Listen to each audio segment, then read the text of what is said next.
छोड़ा छोड़ा कलैया सैया भोर हो गइल छोड़ा छोड़ा कलैया सैया भोर हो गइल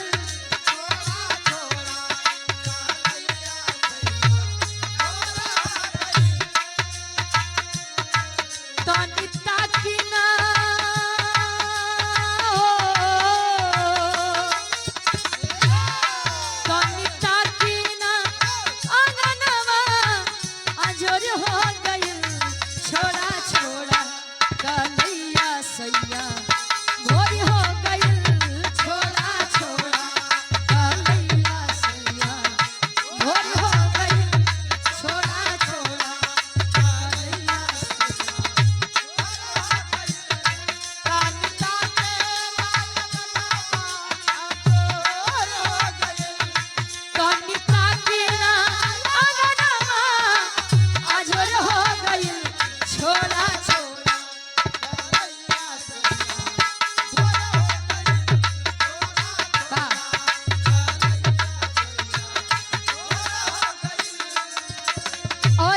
गार्जियन भी अच्छा हम चाहेंगे कि आप लोग बैठ जाइए, पीछे वालों को दिक्कत हो रही है, बैठ जाइए।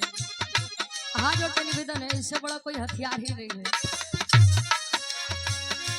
नाजी अब तोहरा बिना आज बुझाइल बा,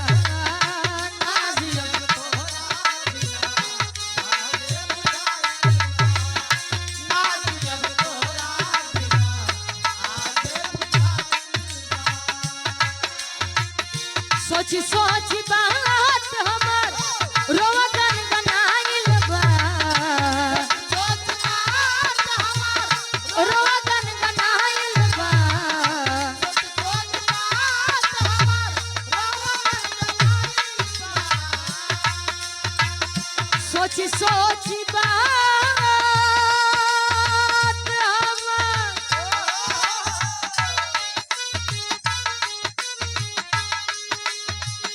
सोच सोच बात